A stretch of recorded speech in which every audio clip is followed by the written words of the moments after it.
My name is Emily Carter, and I'm 29 years old. I never thought I'd be the kind of person who'd get dragged into a quiet war over a parking space. I'm not confrontational. I avoid drama. I believe most problems can be solved by talking them out, at least. I used to believe that, because this story isn't really about a parking spot. It's about entitlement. It's about patience being mistaken for weakness. And it's about the moment I realized that sometimes, the only way to protect your peace is to fight back. It started on a Monday morning. I remember it clearly because I was already running late. My hair was still damp, my coffee lid wasn't on properly, and my phone kept buzzing with work notifications. I rushed down the stairs of my apartment building, keys in hand, already planning my excuses for being late. That's when I saw it. A white, beat-up sedan, sitting perfectly in my assigned parking spot. I stopped walking. I checked the painted number on the ground. Then I checked the small metal sign on the wall. Then I checked my lease app on my phone. There was no confusion. That was my spot. At first I told myself it was a mistake. Maybe a guest parked wrong. Maybe someone new moved in. I sighed, forced myself to stay calm, and parked on the street instead. It was inconvenient, but manageable. That's what I thought. The next morning, the car was still there. Same position, same dents, same peeling paint. I felt irritation crawl up my spine, but again, I let it go. I parked farther away and walked back, telling myself it would be gone by evening. It single quotes, by the end of the first week. The inconvenience turned into frustration. By the second week, frustration became resentment. By the third week, it became personal. Every morning followed the same routine. I'd wake up, look out my window, and feel my stomach sink when I saw that white car sitting comfortably where my car should have been. Rain made it worse. Cold mornings made it unbearable. Groceries turned into a workout I never signed up for. Meanwhile, that car never moved. I started leaving notes. The first one was polite. "Hi, this is an assigned parking spot. Please don't park here. Thank you." It disappeared. The car stayed. The second note was firmer. "This spot is reserved and paid for. Please stop parking here." That one disappeared too. No response. No apology. No change. One evening, soaked from head to toe after parking 3 blocks away in a storm, I stood in front of my building and realized something painful. Whoever owned that car didn't care. They knew exactly what they were doing. So, I decided to find them. I knocked on doors. I asked neighbors. I apologized for bothering people. Most shrugged. Some sympathized. One woman whispered, "Good luck," like I was heading into battle. Eventually, someone pointed me to apartment to see. That's where I met Mrs. Lyell. She opened the door just enough to see me. Her eyes sharp and unwelcoming. I introduced myself politely and explained the situation, choosing my words carefully. Her expression hardened instantly. "That spot was mine first," she said. I blinked. "I'm sorry, I've lived here since 1973, she snapped. "Back then, that spot belonged to me." I calmly explained that the building reassigned parking years ago. That numbers had changed, that I paid for that space every month. She didn't listen. Instead, she stared at me like I'd insulted her history. Then she slammed the door in my face, not gently, not accidentally, hard enough that I felt the vibration through the hallway floor from behind the door. I heard her voice loud, angry, dismissive, ranting about young people and entitlement and how things used to be. I stood there longer than I should have. That was the moment I understood something important. This wasn't a misunderstanding. It was a challenge. I went to the landlord the next day. He didn't even look surprised. He sighed, leaned back, and told me dealing with Mrs. Lyell wasn't worth the trouble. Apparently, she'd been causing minor issues for decades. Never enough to break rules. Always enough to make people give up. "So what am I supposed to do?" I asked. He shrugged. That shrug hurt more than her door slam. The days passed. The car stayed. Tickets were ignored. Complaints went nowhere. Once, a tow truck showed up, and to my absolute horror, it towed my car instead. The driver blamed confusing markings. Mrs. Lyell watched from her balcony, smiling. She knew she'd won, or at least, she thought she had. Because one Saturday afternoon, as I was unlocking my door, I noticed someone I hadn't paid attention to before. A teenage boy stepping out of apartment. To see he was carrying a brand new gaming console, grinning like he'd just won the lottery. Our eyes met for a brief second. He nodded politely, and in that exact moment, a thought formed in my mind, not anger, not revenge, something far more dangerous. A plan. Asterisk, I didn't. Act on the idea right away. That's the thing people don't understand about moments like this. The best plans don't start with action. They start with patience. And after weeks of being ignored, patience was something I'd already mastered. So instead of rushing, I observed, every Saturday, almost like clockwork, the same silver SUV pulled into the visitor parking lot around noon. A woman in her early 40s stepped out, always dressed like she was running errands, and a teenage boy followed her, tall, awkward, headphones hanging around his neck. They hugged quickly, spoke for a minute, then the woman left. The boy always went upstairs alone, apartment to see Mrs. Lyle's apartment. I didn't know his name yet, but I knew one thing. He wasn't like her. He smiled at people, held doors open, said thank you. The kind of kid who still had softness in him. That mattered. One Saturday, I timed it perfectly. I accidentally crossed paths with him near the stairwell as he was coming back from the vending machines. He was holding a soda and a candy bar, clearly in a good mood. Hey, I said casually, that's a nice console. His face lit up instantly. Yeah, it's a PS5. Took forever to find one.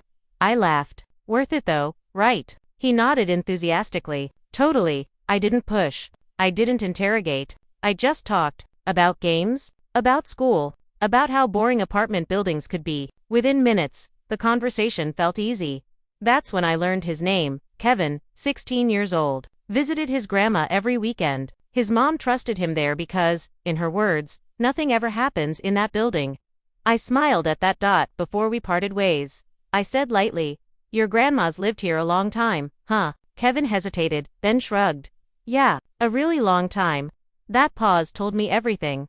The next few weeks, we talked more. Always casually. Always short. Never suspicious. I became the friendly neighbor, the one who asked about his games, complimented his headphones, remembered small details.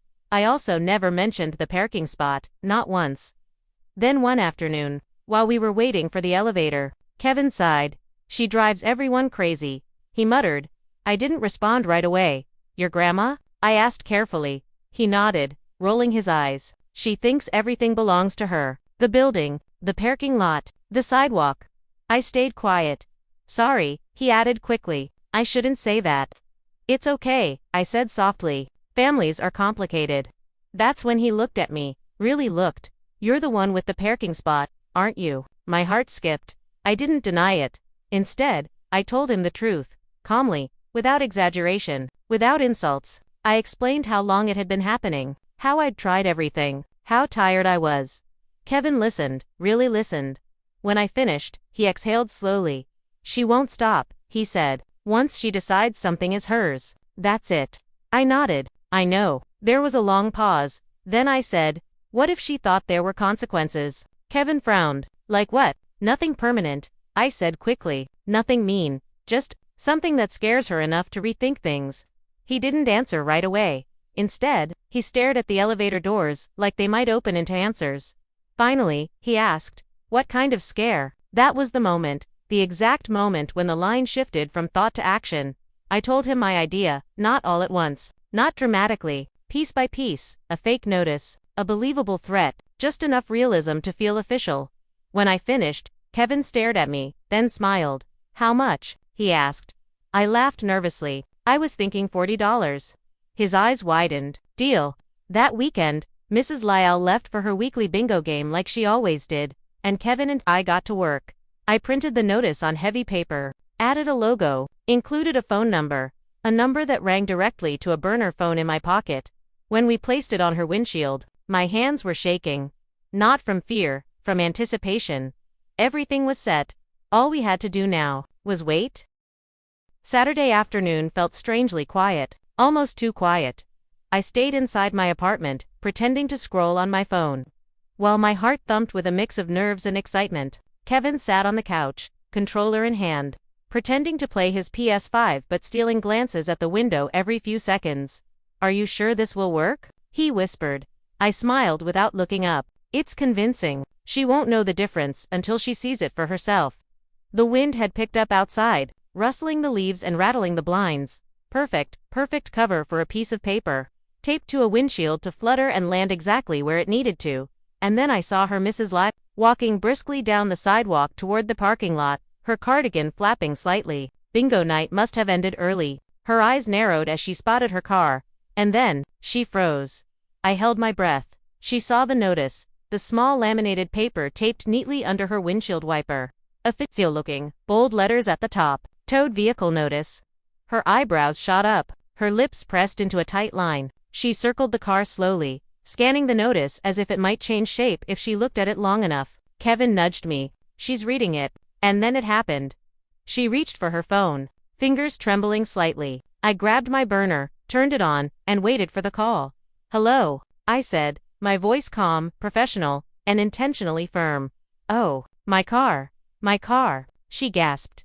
"Yes, ma'am," I replied. "Unfortunately, your vehicle has been towed due to repeated unauthorized parking in a reserved tenant space. This is the third violation. To retrieve your vehicle, you will need to provide your driver's license, registration, and a $325 fine." There was a pause, a long, sharp pause. What? No. That can't be, she shouted. "I'm afraid it is, ma'am. Please follow the directions to the satellite impound location on the notice. They're expecting you." Kevin and I exchanged a glance. His eyes sparkled with mischief. "Oh dear, I must have misunderstood," she stammered. I'll be right there."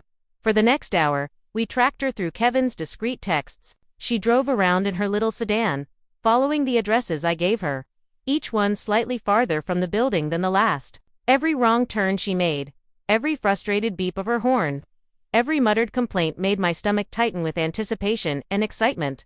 It wasn't cruelty. Not exactly. It was justice.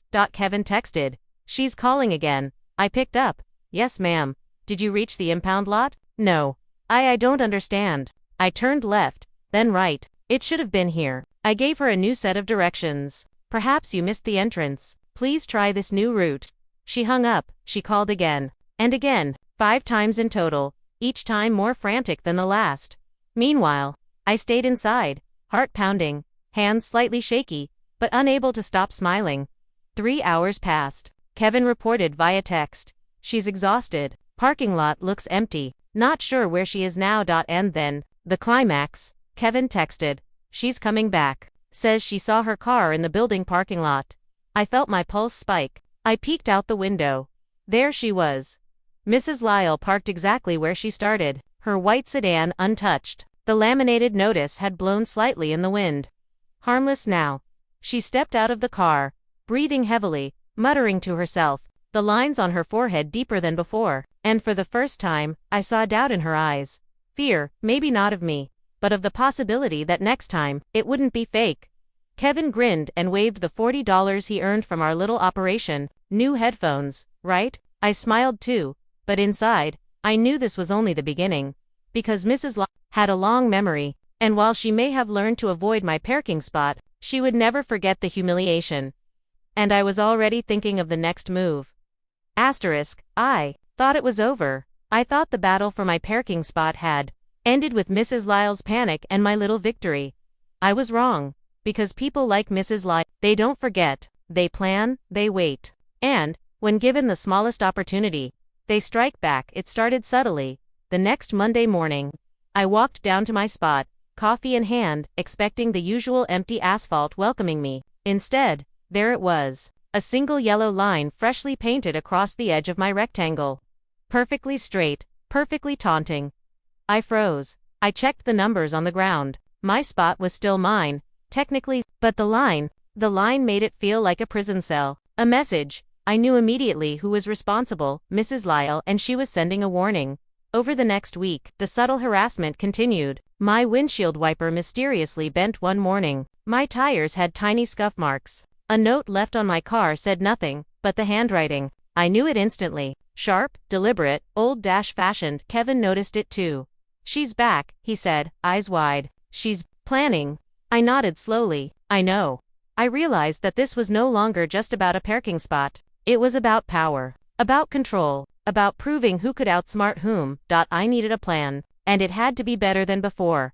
I started documenting everything. Every incident. Every note. Every mark. Every glance I caught her giving my car from her balcony. Kevin helped me. He even started keeping a small log of times she left the apartment.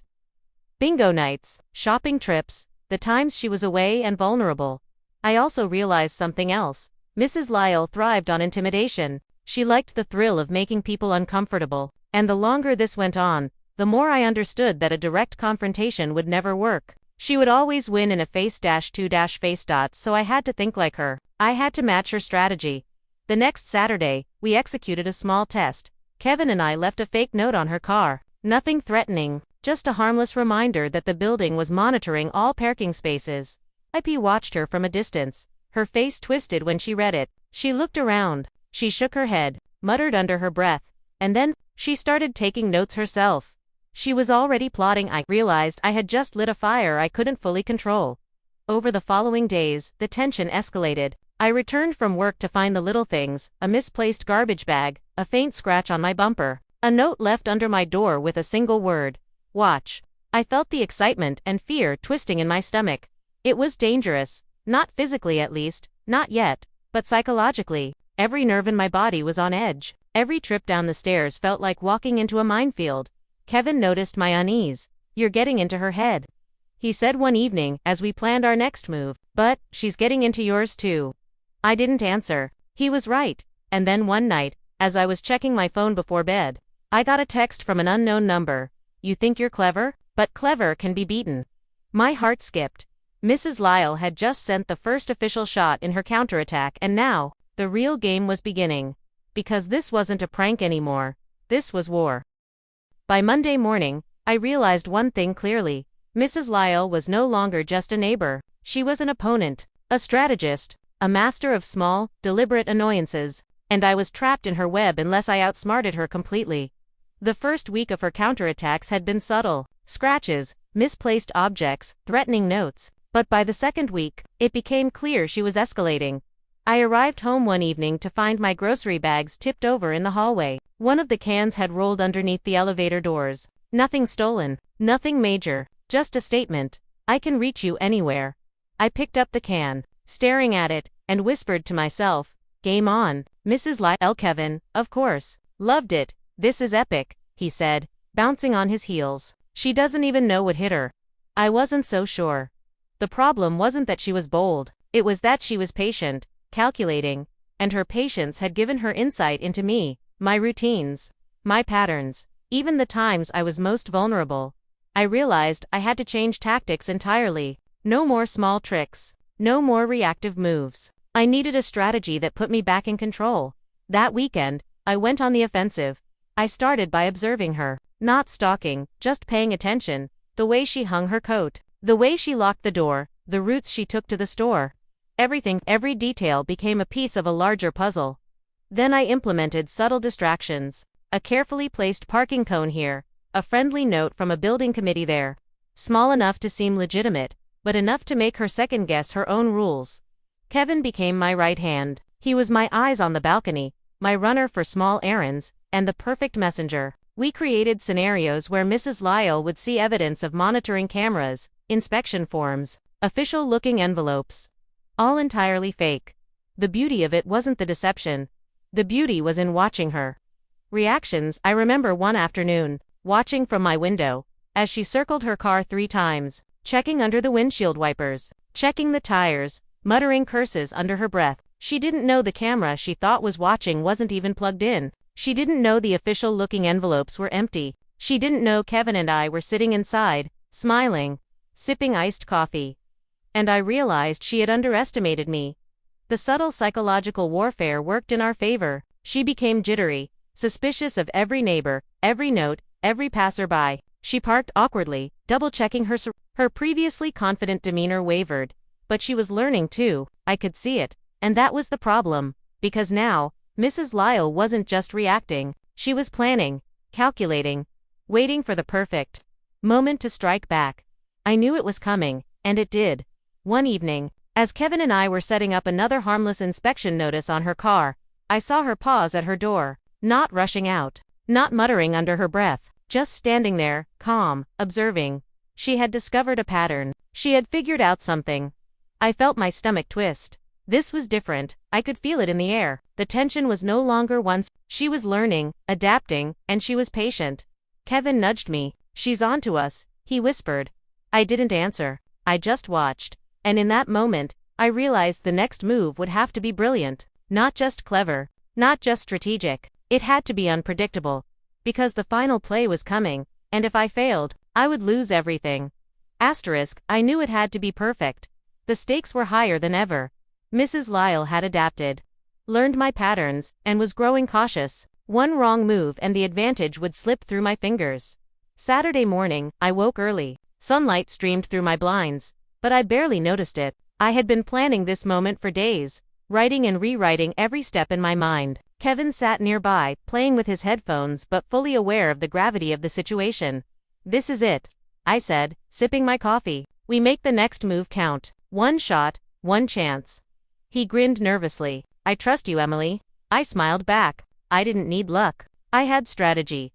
The plan was simple in concept, complex in execution. I would give Mrs. Lyle the illusion that she had the upper hand, that she could retaliate, but every step she took would only deepen her defeat.